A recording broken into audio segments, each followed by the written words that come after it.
السلام عليكم ورحمة الله وبركاته. الحمد لله رب العالمين والصلاة والسلام على سيد المرسلين وعلى آله وأصحابه أجمعين. أما بعد، قال الله تبارك وتعالى في القرآن المجيد والفرقان الحميد: أعوذ بالله من الشيطان الرجيم، بسم الله الرحمن الرحيم. وإلهكم إله واحد لا إله إلا هو الرحمن الرحيم. سامعین کرام، آج میں آپ کے سامنے جس عنوان کو، جس ٹاپک کو لے کر حاضر ہوا ہوں وہ ہے توحید کی تعریف. حضرت گرامی، توحید کی اہمیت انسان کی نجات، کامیابی اور کامرانی کے لیے اس قدر اہم ہے اس لیے ہم سب سے پہلے توحید کی تعریف کو سمجھیں گے، یہ معلوم کریں گے تو یہ توحید کسے کہتے ہیں، توحید کس چیز کا نام ہے، توحید کیا ہے، توحید کا مفہوم کیا ہے، توحید کی تعریف کیا ہے. ہم آج سب سے پہلے اس چیز کو معلوم کریں گے. علامہ جرجانی رحمہ اللہ کہتے ہیں کہ التوحید ثلاثۃ اشیاء، یعنی توحید تین چیزوں کا نام ہے. معرفہ اللہ بالربوبیت، اللہ رب العالمین کی ربوبیت کا پہچان، والاقرار بالوحدانیت، اور اس کی وحدانیت کا اقرار، ونفی الانداد منہ جملۃ، اور اس سے تمام شریکوں کی نفی کرنا، تمام معبودوں کا انکار کرنا، تمام معبودان باطلہ کا انکار کرنا. اور امام محمد بن عبد الوہاب کا کہنا ہے کہ التوحید هو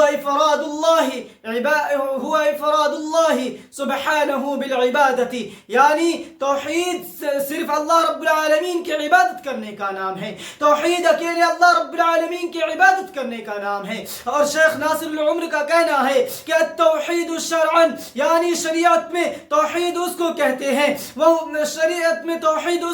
ہیں، افراد اللہ بحقوقہ، کہ اللہ رب العالمین کے حقوق اکیلے اللہ رب العالمین کو دیے جائیں، صرف اور صرف اللہ رب العالمین کو دیے جائیں. وَهُوَ اللَّهِ ثَلَاثَةٌ أَشْيَاءَ، اور وہ حقوق تین ہیں.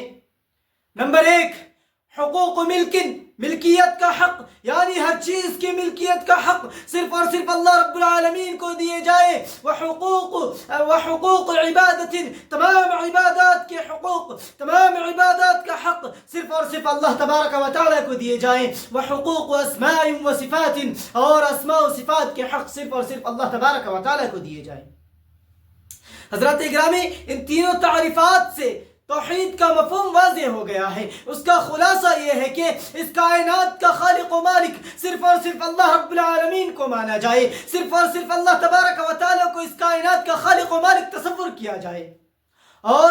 تمام عبادات صرف اور صرف اللہ رب العالمین کے لیے کی جائے. تمام عبادات کا مستحق صرف اور صرف اللہ رب العالمین کو مانا جائے، ایک اللہ رب العالمین کو مانا جائے، اور اس کے اسماء و صفات میں اسے یکتا تصور مانا جائے، اسے اکیلا مانا جائے. حضرات، کلمہ توحید لا الہ الا اللہ کا مفہوم، کلمہ توحید وہ کلمہ ہے کہ جس کی طرف انبیاء کرام، تمام انبیاء کرام علیہ السلام دعوت دیتے رہے. اور اس کلمے کے دو جز ہیں، نمبر ایک لا الہ، اور نمبر دو الا اللہ. لا الہ الا اللہ لا الہ کہہ کر تمام معبودان باطلہ کا انکار کر دیا، تمام معبودان باطلہ کی نفی کر دی گئی. اور الا اللہ کہہ کر صرف اور صرف اللہ رب العالمین کے معبود برحق ہونے کا ثبوت دیا گیا، اکیلا اللہ رب العالمین کے خالق و مالک ہونے کا ثبوت دیا گیا، اکیلا اللہ رب العالمین کے معبود برحق ہونے کا ثبوت دیا گیا، اللہ رب العالمین کے مربی و پالنہار ہونے کا ثبوت دیا گیا. اور گویا یہ مفہوم یہ مفہوم کا ایک خلاصہ یہ ہوا کہ اللہ رب العالمین کے سوا تمام معبودان باطلہ کا انکار کیا جائے، تمام معبودان باطلہ کی نفی کی جائے، تمام معبودان باطلہ سے لا تعلقی کا اظہار کیا جائے، اور صرف اللہ رب العالمین کو تمام عبادات کا مستحق گردانا جائے، تمام عبادات کا مستحق سمجھا جائے، تمام عبادات کا مستحق مانا جائے. یہ مفہوم اللہ رب العالمین کے اس فرمان سے ماخوذ ہے، وَإِلَٰهُكُمْ إِلَٰهٌ وَاحِدٌ لَا إِلَٰهَ إِلَّا هُوَ الرَّحْمَٰنُ الرَّحِيمُ، کہ تم سب کا معبود، تم سب کا خالق و مالک، تم سب کا مربی و پالنہار صرف اور صرف اللہ رب العالمین ہے، اور اس کے سوا کوئی تمہارا معبود نہیں، اس کے سوا کوئی تمہارا الہ نہیں. نہیں، اس کے سوا کوئی تمہارا خالق و مالک نہیں، وہ بہت رحم کرنے والا اور بڑا مہربان ہے۔ اس آیت کریمہ کے پہلے جملے میں اللہ تبارک و تعالیٰ کو معبود برحق صرف اور صرف اللہ رب العالمین کے معبود برحق ہونے کا ثبوت دیا گیا، اکیلے اللہ رب العالمین کے خالق و مالک مربی و پالنہار ہونے کا ثبوت دیا گیا، اور دوسرے جملے میں اللہ تبارک و تعالیٰ کے سوا تمام معبودان باطلہ کے انکار کر دیا گیا، تمام معبودان باطلہ کی نفی کر دی گئی۔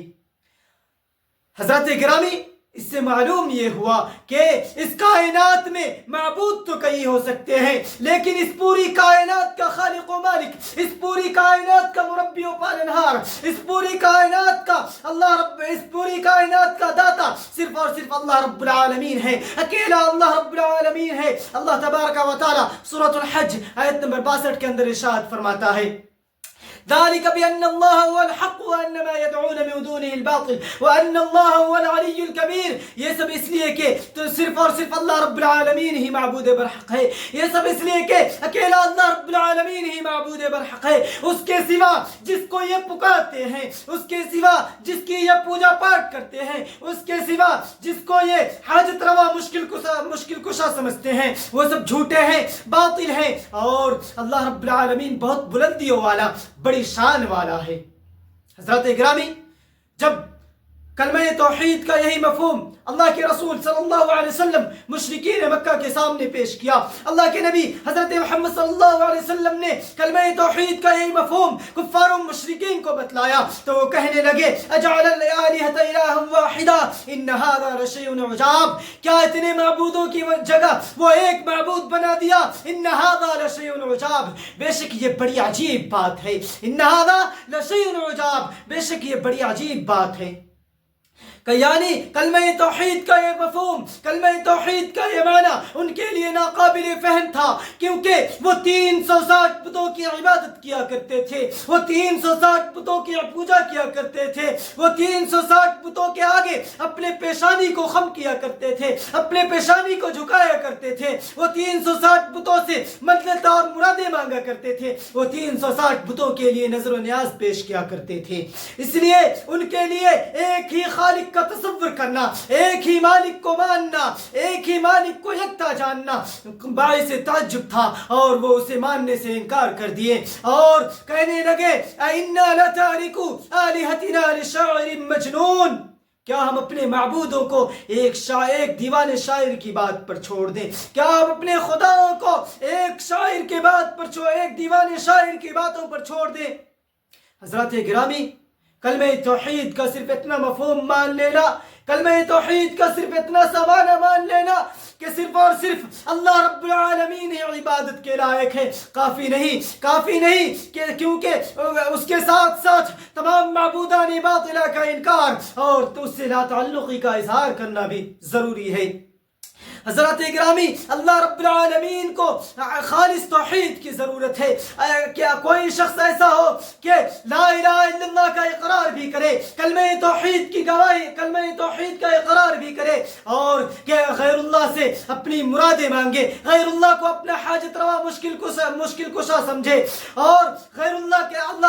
کلمہ توحید کا اقرار بھی کرے، لا الہ الا اللہ کا اقرار اپنی زبان سے کرے، اور غیر اللہ کے سامنے اپنے پیشانی کو خم کرے۔ حضرات گرامی، ایسی توحید کی اللہ رب العالمین کو ضرورت نہیں، ایسی توحید کی اللہ رب العالمین کو ضرورت نہیں۔ یہیں سے میں اپنی تقریر کو ختم کرتا ہوں۔ اخیر میں اللہ تبارک و تعالیٰ سے دعا گو ہوں کہ اللہ جب تک اس دنیا میں زندہ رکھ، توحید پر زندہ رکھ، اے اللہ جب تک اس دنیا میں زندہ رکھ، ہم تمام مسلمانوں کو توحید کی اہمیت کو سمجھنے کی توفیق دے، آمین۔ وآخر الدعوانا الحمد للہ رب العالمین، والسلام علیکم ورحمۃ اللہ وبرکاتہ۔